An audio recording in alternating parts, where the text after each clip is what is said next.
My name is Tom Wells. I'm the president of the League of Women Voters of Grosse Pointe, which is the mentoring league for the Macomb Voter Services for all that. This forum is for the general election on Tuesday, the 8th of November, 2016, and is being filmed by Shelby Cable Television for viewing on channels 5, 10, 18, and 99, the Shelby TV Facebook and YouTube, and streaming at shelbytv.org, and also on the League of Women Voters Facebook page and web page. We ask you now to turn off your cell phones, and there are cards to be distributed. If you just raise your hand if you want to ask a question, and one of our league members, Maria Rivera, will provide you with a card and a pencil. And you can do so throughout the forum itself also. The League of Women Voters is a national organization whose mission is to promote political responsibility through informed and active participation of citizens in government. The League neither endorses nor opposes candidates or political parties. We welcome all men and women 16 years and older to membership. I will outline the format for the evening and introduce the candidates. The format for this forum has been established by the League of Women Voters. The format was reviewed by each candidate prior to the forum, and I would like to introduce League members Kathy Poor, raise your hand, and Maria Rivera, that will be serving as question sorter, timer, and question gatherer. The candidates are running for 2 terms. They are Peter Lucido, Republican and incumbent, and Diane Young, Democrat. Each candidate will have 2 minutes to make an opening statement, and the order has been established by drawing lots prior to this meeting. The timer will hold up a card to 30 seconds remaining, and a card indicating stop when the time has expired.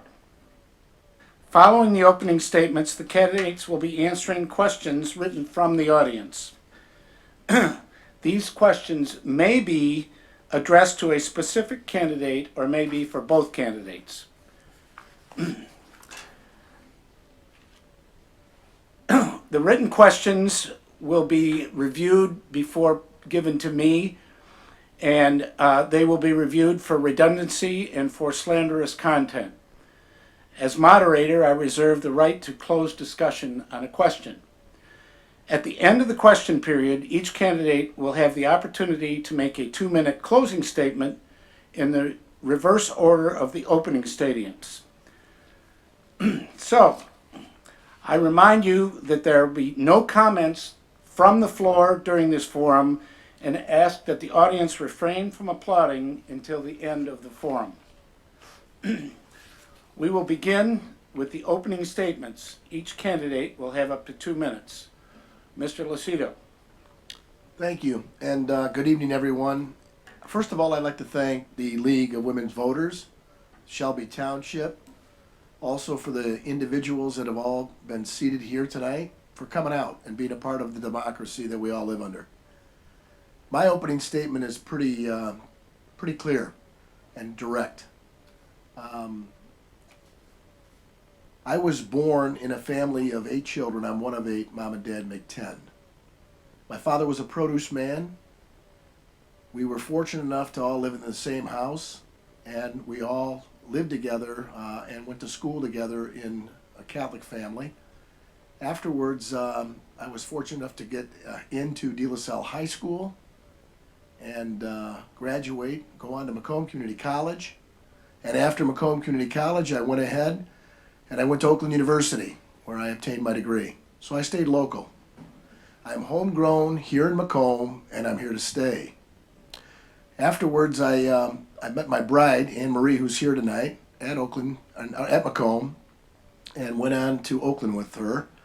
I went on to Central Michigan University where I obtained an MBA, and then I went to law school at night, and that was at the Detroit College of Law. So I've been around this area for over 50 years. My mother and father are still alive, and so are all my brothers and sisters. After raising 3 wonderful children, I decided to go into what it's called politics, and therefore I wanted to serve. I was elected in my first term in 2014, and served 15 and 16, and I'm finishing up. I'd like to continue that service, and I would also like to continue the mission I started, going to Lansing to do a job, not get a job. I think I'm doing a wonderful job for this community. I'm energized and high octane every time I go there. I would like to continue my journey. Thank you. Thank you, Mr. Lucido. Ms. Young. Thank you. And good evening, everyone. My name is Diane Young. I'm the Democratic candidate. And I grew up in Romeo. I graduated from Romeo High School, and I attended Oakland University, where I met my husband on the fencing team. We got married in 1986 and left the state immediately, like so many kids, and off to New York we went, where I finished my degree at Stony Brook University in New York. For the past 25 years, or actually more than 25 years, I've been serving in the financial services field and have been the president of an independent financial planning firm in downtown Rochester since 2004. I'm currently the treasurer of the Girl Scouts of Southeastern Michigan, which serves over 22,000 young ladies in their leadership journey. 2 years ago, we moved from downtown Rochester to Shelby Township again, and during what would become the most expensive house race in Michigan's history. And fast forward to this year, there was going to be no opponent to Mr. Lucido in either the Republican primary or the general election. So I threw my hat in the ring because I always feel that voters deserve a choice. In addition to fixing our roads and fixing our educational system, I would like to work on campaign finance reform, because dark money is awash in our state, and I think it's really destroying our beautiful state. I think trust and integrity are really valuable things that we need to bring to Lansing. I feel that my background in the financial field as a board member, as my background in governance and nonprofit, make me an excellent candidate to bring that trust and integrity back to Lansing. Thank you very much. Thank you. We will now start the questions, and we'll do that in the inverse order. So the first question will start with Ms. Young, and each candidate will have 60 seconds to respond to the question. Can I get some W-40 there- for that? Pardon? Can I get something to fix that door? Yeah. If the question is generic, and for both candidates, you each have 1 minute. If there's a specific question for one candidate, that candidate will have 90 seconds to respond, and the other will have 60 seconds to respond to that. Okay, question number 1. Starting with Ms. Young, how do you feel about the Regional Transit Authority proposal?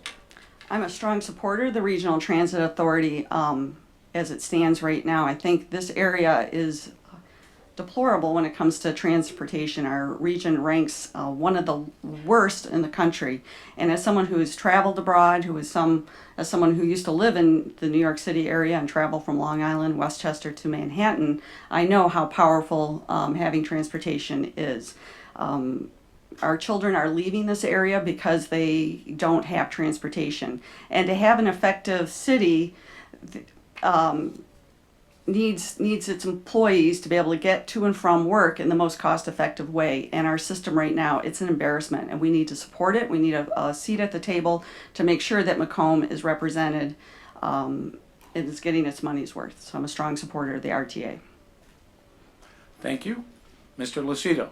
Well, thank you. That's a great question because it's on the ballot this November. And the taxpayers should be aware that I am totally against it. It doesn't do anybody any justice up here in the North End. The taxpayers themselves are going to get hit with a 1.2 mil 1.2 mil on their taxes. In addition, we don't know where the rail cars are starting or stopping. We're going to be providing buses where broken roads are in place right now. Those roads have not been fixed to put any kind of vehicle and put human life into those vehicles. It does nothing but disingenuous. I would rather fix the roads first, then come out with a plan that says, how is it fair for everybody? If I have to drive 20 minutes to go pick up a rail car or a bus, I think you're doing a disservice. And who's going to pay for it? The very essence of taxpayers that are sitting here in the 36th district. It's wrong, it's not necessary, and we need to have a mass transit system, but we don't need to break the backs of the taxpayers. Can I, Totally disregard as far as I'm concerned. Thank you. can I rebut to that, please? No, Oh, sorry. You had your chance. Okay, next question. And Mr. Lucido, you will be first. You both are FINRA registered advisors. Will you continue providing financial advice should you be elected? To give a very specific, number one, I may be licensed, but I don't actually practice on a day-to-day. I'm a licensed attorney. I receive license in real estate, also in securities, as well as insurance, property casualty, accident, health. I've done this because it adds a benefit to the clients that I serve. With the knowledge, experience, and trust that I have given to 30 years of practice, I've had that benefit of having those licenses because of an educational purpose of how complex the world is today. As a result, my license itself doesn't make me an active member of the operations or the businesses that are there. So the answer is no, I will not and have not. And my family business is the financial world, and as a result, I want a full and complete understanding so I can benefit not only the constituents I serve, but also the clients I've represented for the past 30 years. Thank you. Thank you, Mr. Lucido. Ms. Young? well, I should let you know that I'm a former compliance officer for the securities industry, and I used to audit offices. And it's a violation of Rule 1031 to have a license and not practice. The only reason you need a license is to receive commissions. So, and there is a compliance officer in the audience tonight, so you can ask him after.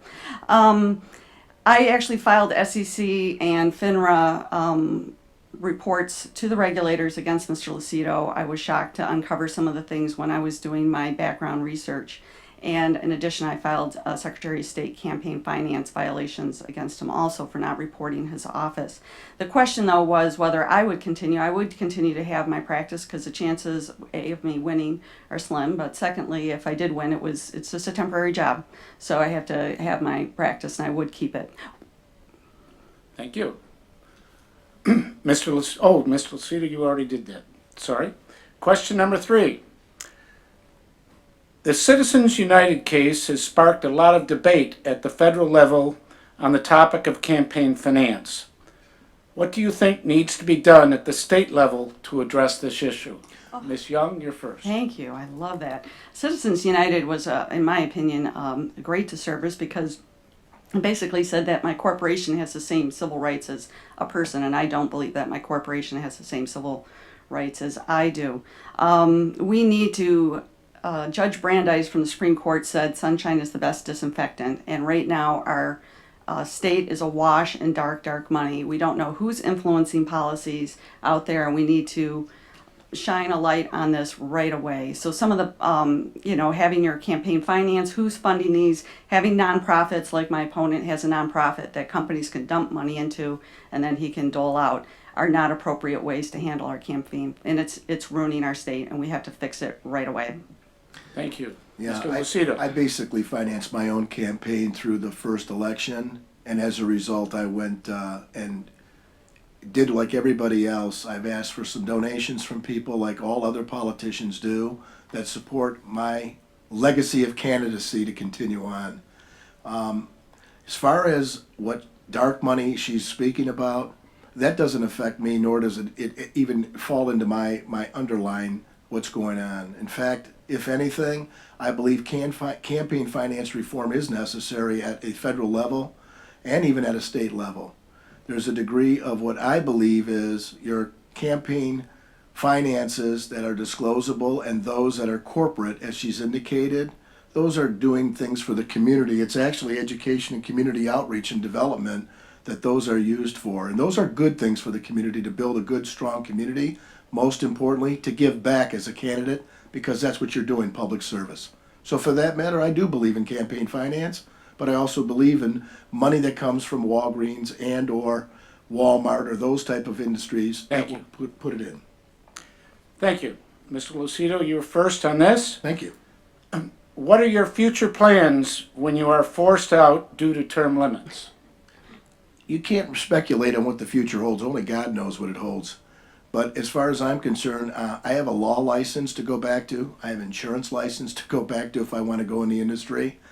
The pitfalls that we have with term limitations is it's good because it brings in new people and it allows people to go ahead with new ideas and fresh beginnings. We've had too many damn career politicians as it is that have gone on for years, and I'm sickened by it. That's what Washington has done, and even the state level has done it, and that's why I got involved with it. So I have an opportunity to go back to the same businesses that I have once started in the past and will continue those businesses. I don't need politics to pay my bills. Again, I went there to do a job, not get a job. Thank you. Ms. Young. Well, I'm not elected, so that's not really an appropriate question, what I'm going to do after I get elected. But like Mr. Lucido, I have my own company, so I can always have it to go back to, so that's not really an issue. I do want to address the dark money issue, though, again, because when you use your state-funded dollars, spending $30,000, significantly more than any state rep in Macomb County, to promote events that then those people pay money to your nonprofit, I do think we need to have some reform on that area. Thank you. Next question, and Ms. Young, you're first. I have spent over $1,000 in auto repairs this past year. Not me. Actually, maybe more. This past year on things that were directly the result of damage caused by bad roads. What would you do to address the state's deteriorating infrastructure, and how would you pay for it? Yeah, it's unbelievable. I was just on Hall Road last night, and I feel like I'm going across a washboard. It is terrible. You know, the roads bill that was recently passed only did half the job. So we need a little more comprehensive job. We need to control the weight on our trucks is one way. We need to have it fully funded and stop fibbing to people that it's magically going to happen. You know, the companies benefit from having good roads, so they need to pay a little bit more, I think, towards it. And if elected, we have to stop lying to people and tell them that magic's going to happen. It's going to cost money to fix these roads, but that's also why I'm a supporter of regional transit, because if we take the weight off of so many people using the roads, they won't wear out as quickly. Thank you. Mr. Lucido. $1,000 in auto repairs, that's not the likelihood of everyone that I've heard. I've heard it going up in the $5,000 to $10,000 range with everything, but to be very specific, I was a no on the roads bill. All it did was implicate the taxpayers to a 7.5% at the pumps, increase of tax, and also a 40% registration fee. So I was a no on both those bills. In addition, I came up with an alternative to use the interest, just the interest alone from the catastrophic claims fund, as an alternative not to burden the taxpayers, because it's disingenuous, because we've already paid for these roads. Lastly, MDOT is the one that's responsible giving the specs to the road builders. MDOT is the one that actually does the research and also does what's called the look-see when the road is being built. So if anybody's responsible, it's MDOT, and those claims should be brought up against MDOT. And even though they're a governmental agency, they're not immune. They're not immune from prosecution and or liability. As a result, somebody should be bringing those claims, and that would be your state attorney general. And I hope that he would bring those claims on the people's behalf. Mr. Lucido, the next question is for you. So you'll have 90 seconds for this, and then Ms. Young, you'll have, if you wish to respond, you don't have to, you have 60 seconds. Mr. Lucido, what specific legislation have you proposed during your recent term, and what is the status of that legislation? I've proposed over 100 bills, and I tell you why I have, because I've been a lawyer for over 30 years and a probation officer before that. As a business owner, as well as a lawyer, I've dealt with families and I've dealt with businesses of this community, and I kept a nice brown bomber, it's called, of all the legislation that I want to impose as a result of going to Lansing. Those legislation, I brought the very essence of judges and prosecutors up to Lansing to testify. I've also passed at this time 7 of those bills, as well as I've got 6 more in the Senate that should come out by the end of the year. It's not easy. It's the most challenging thing I've ever done to try to pass bills because you need the House and the Senate. But that being said, I'm very proud of the bills that I did pass, including having your emergency contact on the back of the driver's license so that the loved ones that have accidents can be immediately notified to render assistance to their loved one's aides, as well as Alzheimer's and dementia patients can have a photo ID in their pocket at all times, which has the confidential information on the back. That's one bill, but there's bills dealing with providing confidentiality of records as it relates to the mental health and the mental illnesses, the asset forfeiture, the MCO bills with the police department, the veterans bills that I've introduced and passed. This is good legislation. This is what the public deserves, and this is why people that are not in politics should go to Lansing to do the job.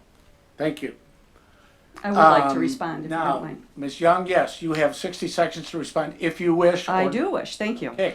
100 bills and very few passed, which is fine, but so significantly more than anyone else, it's what I kind of call spaghetti theory of legislation. Throw a lot against the wall and hope something sticks. And very few of those bills had a co-sponsor. If I was to be elected, I would work more with my colleagues trying to craft bills that stand a chance of getting passed, that will stand up in committee, as opposed to just doing something that I can get on Let It Rip with Charlie Langton on TV.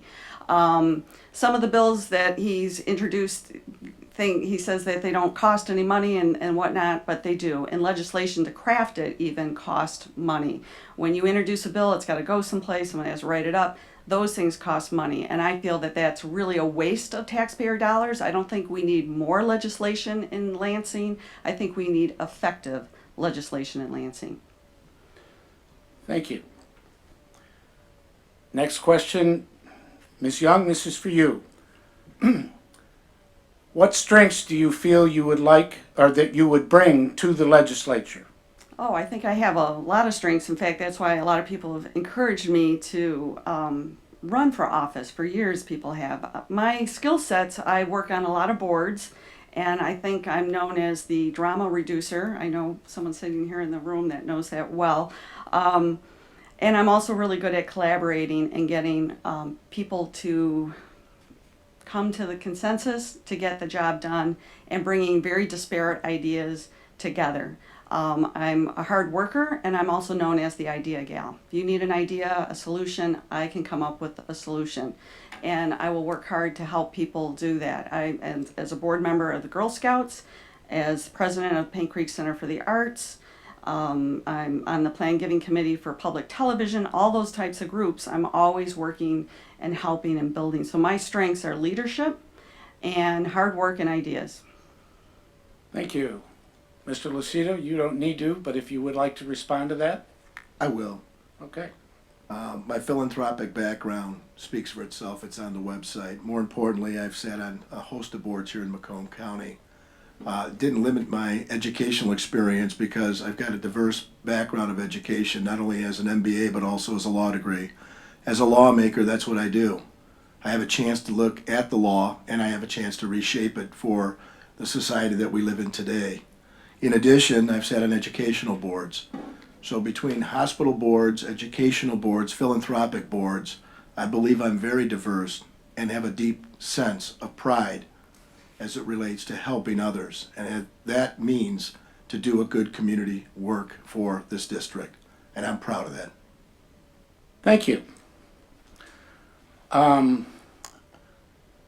Okay, next question. And this will be for you, Mr. Lucido, to begin with. This is for both of you. What specific policy proposal do you have to keep college graduates in Michigan? I appreciate that question because my daughter, after she graduated, she left the state and she went to Georgia, and that's where she's at right now. Policy proposal is this: government doesn't create jobs, they create environments to have jobs available by giving opportunities to businesses to come and give a better, at least, chance to have a business operate and grow. So I believe in, number one, a government that provides an environment in a policy fashion that won't tax them too much, that won't regulate them too much, that will let them do what they do, and that's their business. That would give our college educated, most talented individuals a chance to get an opportunity to stay here. Without giving them an opportunity, they got nowhere else to go but to leave the state because their loans are due within 6 months of graduation. As such, having the environment, giving the opportunity to these businesses to stay here would mean that our college graduates will stay here. We go ahead and we educate all these bright-minded, talented individuals, but what ends up happening is we lose them to another society, thereby making us erode away our tax base. For us to grow, these jobs would mean our children would be staying here. That's what I'd like to see the new policy. Thank you. Ms. Young? Thank you. This is one reason why I'm such a supporter of the Regional Transit Authority and trying to get mass transportation to our area, because the young kids are leaving for Chicago, New York, and other areas where they can easily get around and go. And the millennials and the Gen Z are different than the baby boomers and the Gen Xers. And they don't want to live out in a cornfield like my parents did and build a house out in the middle of nowhere.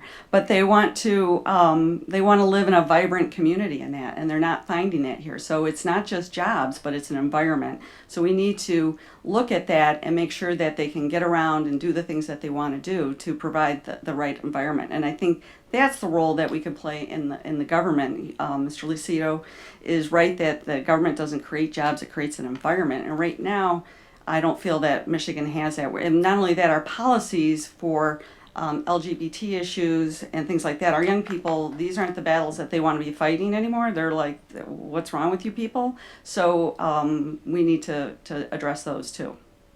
Thank you. Ms. Young, you're first on the next question. What do you see as the key issue for the Michigan legislature in the next 2 years? Well, I guess there's- that's issues. Yeah, I was going to say there's a few. So, and thankfully, I believe that they can work on more than one issue at a time. And again, I think campaign finance is a strong one. I've said that already, so I don't want to beat that horse. But education, we have to stop letting greedy billionaires like Michael Milken take our taxpayer dollars and funnel it away from us. I was very saddened to find out that they're I don't know if it's for sure, but they're going to be tearing down my old junior high up in Romeo just to prevent a charter school from going there. So that just tells me that the system is broken and we can't keep letting these outside companies come in and take our money. So I think education is really critical to fix that, because when we talk about eroding the tax base, it's because families aren't coming back here. We have 200,000 less young children, K through 12, in Southeast Michigan. And those are our future, and we need to start attracting them back. Thank you. Mr. Young? Mr. Lucido. I'm sorry, did you mean me, sir? Mr. Lucy, I am so sorry. Okay, so we'll start my time now? Yeah. Thank you. What do you see as the key issues for the Michigan legislature in the next 2 years? Well, we have a problem with infrastructure, and if nobody sees this, then everybody's walking around with blinders. The infrastructure that we have currently in this state needs to revamp and revitalize and retool. Otherwise, we're all in a crisis mode. So we have to go ahead and look at our water and sewer, and I mean by that is we need to look at how old this is. We can't just keep lining these pipes. We need to go ahead and fix and repair and replace. We have pension legacies that are out of control. Pension legacies that need to be adjusted immediately, and that would be the public pensions for teachers, police, etc. The last thing that I see, because of time limitations, but I can keep going on, is the fact that we have right now a problem with people not being able to create an environment to keep the students here, like we've talked about. And with all that leaving the state, that brings our jobs out of state too. So all of these things need to be taken into consideration, immediately worked on, and those are things that are going to cost money. Thank you. Next question, Mr. Lucido, you're first. Thank you.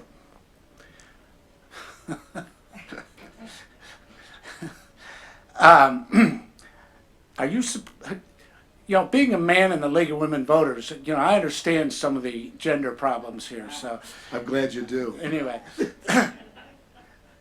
Are you supporting your party's candidate for president? I am. I am. So let's be very clear, okay? We have a process. That political process has been played out. The delegates had put this candidate as the nominee for president. If you believe in the process, then you believe in the candidacy. If you don't believe in the process, then don't join the candidacy.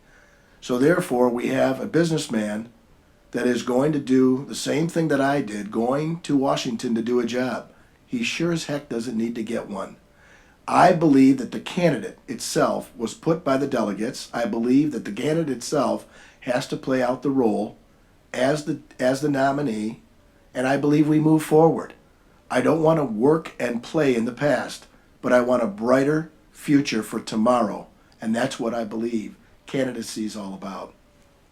Thank you. Ms. Young. Well, I'm shocked. I think that a person should have enough integrity to support the person or not support the person just based on who they are as opposed to what party they are.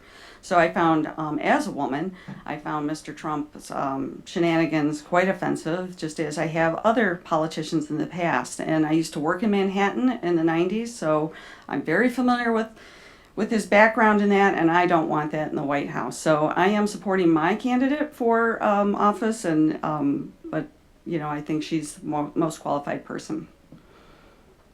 Thank you.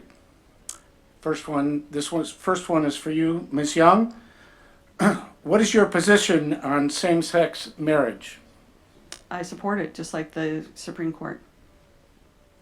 Okay, Mr. Young, or Ms.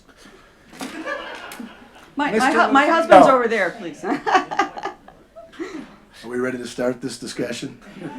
Good. I'm not a proponent of this at all. I know the Supreme Court I have to respect as a lawyer and taking an oath and to protect the rights of others. But procreation and my Catholic belonging, you can't procreate of the same sex. It's humanly impossible. It's genetically impossible. It's medically impossible. So I do not support the position of same-sex marriage. Thank you.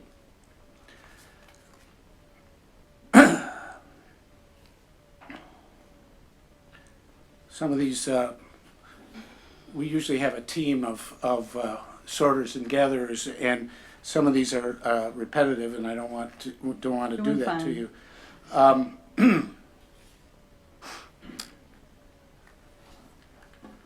Well, we'll do this for both of you, and I believe it's Ms. Young. You're first in this. No, I'm sorry, Mr. Lucido. Thank you. You are first. What are you hoping to change about education? It's a very broad question, but let's get to the heart of it. First of all, I was a no also on the Detroit bailout, if you want to call it that, because we hired Stephen Rhodes, the governor did, and he came up with $726 million it's going to take to bail out Detroit. The legislature went ahead and said $617 million. Last time I checked, that's about $110 million short.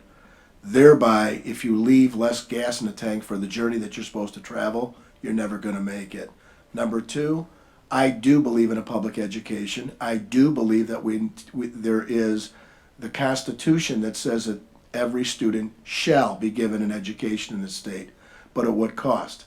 We have legacy costs that we have to trim up. We have school closings that need to take place. We have accountability within the system itself for teachers and administrators alike. But you don't punish teachers when the administrators themselves are proposing things that don't work. Thank you. Ms. Young? So the question was, what would I do about education? Yes. Yeah, well, we've addressed some of it already, but we need to, again, especially with the Detroit issue, and I don't think we're too far off on some of these things, but there's 100 charters in the city of Detroit alone that's siphoning away resources. And someone once said, well, the grass is always greener on the other side. And it's like, well, no, the grass is greener where you water it. So, there's a lot of issues here where the funding isn't there. I do want to just harken back to the LGBT question because I did such a short job on it. The procreation issue just is a little shocking to me because that would mean anyone over the age of 50 shouldn't be remarrying. So I don't think that's really a good reason to not allow gay marriage. So anyway. Thank you.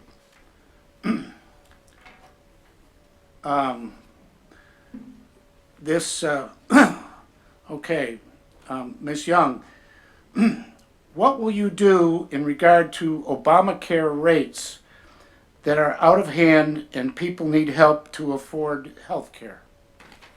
Well, it's a great question because, healthcare for decades has been going up. In the 90s, when I did sell health insurance, there were double-digit raises back then going on for a lot of people. So it's not just something that was unique to Obamacare or the Affordable Care Act. So there's some good things that happen with the ACA, and then there's some challenges that they're trying to work out.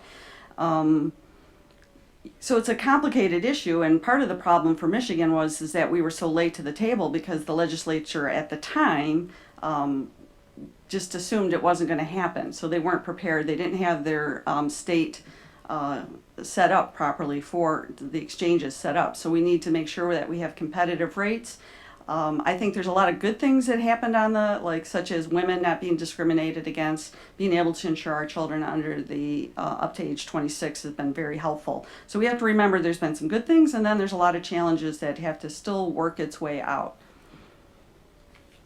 Okay, thank you. Mr. Lucido.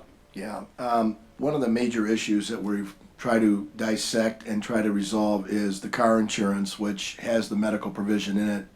And that was something that needs to be looked at, but it's been the argument over and over again about the medical, and the medical has been the biggest portion.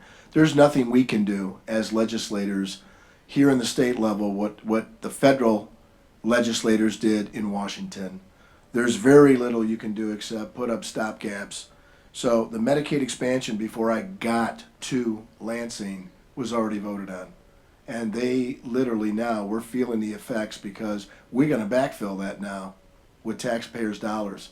See, there was a reprieve that was put on this for years, but now it's time to start paying. There has to be a package put together, but it can't be at the state level because it has to be non-discriminatory in practice. And as a result, I truly believe that there should be some state intervention and to go ahead and fix the medical that's dealing with our car insurance. Thank you.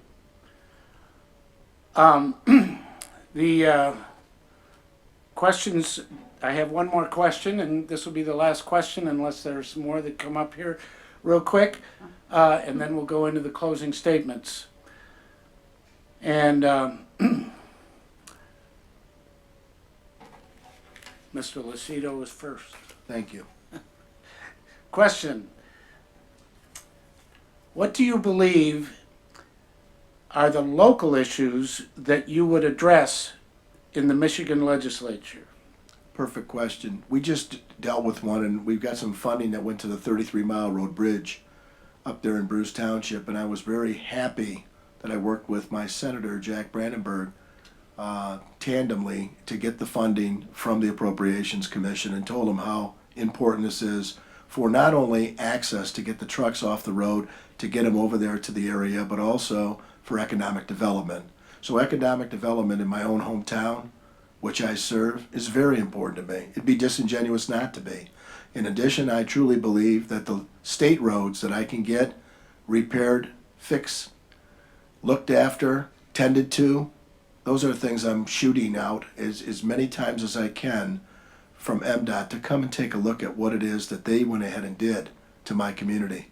And if it's a state road, I'm there for it, but otherwise it's a county road or a local road. And the last thing is this: I want to be able to bring dollars back from Lansing because we've been underfunded in this community for a long time. Thank you. Ms. Young? Thank you. Yes, I agree that we need to make sure that the state representative is always trying to bring back as much of the taxpayer dollars to our region. Some of the areas that I think, in addition to what has been said, that I would like to focus in on is on our northern part of this district, which is Bruce Township. There's a lot of farmland, there's a lot of beautiful landscapes in there, and people are very worried about it turning over to development. So I'd love to be an advocate for them in Lansing to help them get the dollars so they can use land trust money to protect areas, to protect the environment, the trailways that are out there. So those are some of the things that I would be a strong advocate for in this area to help retain the character that we all loved and I grew up with. Thank you. Okay, well, that wraps this up, and we don't have any more questions. The questions, excuse me, the questions are either repetitive or inappropriate. Mine is not been brought up. Mr. Lucido, I was invited by Ms. Young here by Facebook. I'm sorry, sir, we don't. What is your position on abortion? And what proposals are the bills that you put in? I'm sorry. Sir. Secondly, Ms. Young, I asked you the same question. What's your position on abortion? Sir, I'm gonna have to ask you to When does leave. life begin? I'm gonna have to ask you to leave. No, you don't have to. It's fine. That's not an appropriate question. That is not an inappropriate question. I don't think it is either. I'm happy to answer the question. So. Thank you very much. Thanks very much. Do we have a problem with answering that question? This gentleman came out. It's a league policy. Okay. It's your policy, then we need to put that on the record, because with all due respect to this gentleman, if he's a constituent in this district, I have an obligation to answer his question. And if it's a league policy, then, sir, by you coming out here, I promise you, I'll walk out this door and answer your question in your presence and this rest of this group, because it's their policy, they're gonna bar this question. It's not, that isn't the issue. We've had upwards of 25 questions. There's no time. Upwards of 25. We probably have. We 30. still have 15 about minutes. 15 minutes on the clock here. So however you wanna handle it, you're the moderator, I don't wanna disrespect you, but the gentleman did come out, it's late at night, and I'll take his question. The reason that the question wasn't asked was twofold. First of all, is that both of you were asked a question about same-sex marriage. You both answered it basically on the basis that you'd follow the law. And we don't need to go beyond that. We don't need to get into a situation where people are arguing and their position. I mean, I'll respectfully go ahead and concur to your position. Thank you. Sir, I'll answer your question on the outside. Thank you. Okay. I want her to answer. I'm asking her. That's not a question that's going to be answered in this forum, sir.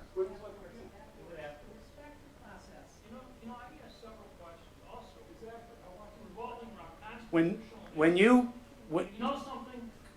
I wonder who's selecting the questions to be asked, because they seem to be very truncated in many ways and seem to have an inherent bias.